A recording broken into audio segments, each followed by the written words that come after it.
முன்னாள் குடியரசுத் தலைவர் அப்துல் கலாம் அண்ணா பல்கலைக்கழகத்தில் பேராசிரியராக பணியாற்றிய போது பயன்படுத்திய அறை அவர் நினைவாக பாதுகாக்கப்பட்டு வருகிறது. அது குறித்து நமது செய்தியாளர் அபிநயா அளித்த கூடுதல் தகவல்களை பார்க்கலாம்.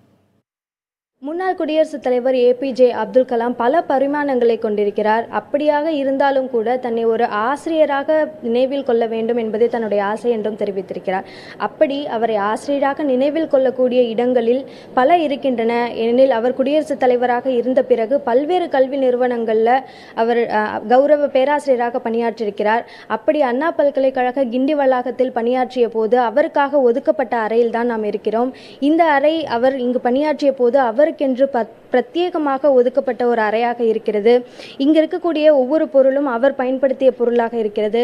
அதனால் வேறு யாருக்கும் இந்த அறையை ஒதுக்காமல் அவருக்கென்று தனியாக இந்த அறை பாதுகாக்கப்பட்டு வருகிறது.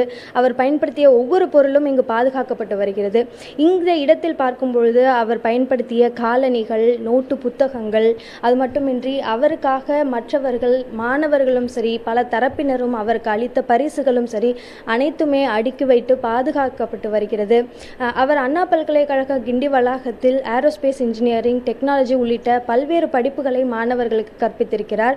அதற்கு பிறகு குடியரசுத் தலைவராக பணியாற்றிய பிறகு இங்கு அண்ணா பல்கலைக்கழக கிண்டி வளாகத்தில் அவர் கற்பிக்கும் பணிகளிலும் ஈடுபட்டிருக்கிறார். அப்பொழுது அவருக்காக ஒதுக்கப்பட்ட அறையில் ஒன்றுதான் இது. இந்த இடத்தில் இருக்கும் ஒவ்வொரு பொருளும், ஒவ்வொரு நினைவு சின்னமும் அவருடைய நினைவு அலைகளை சுமந்து நிற்கின்றன. புதிய தலைமுறைக்காக ஒளிப்பதிவாளர் ஐயப்பனுடன் அபிநயா.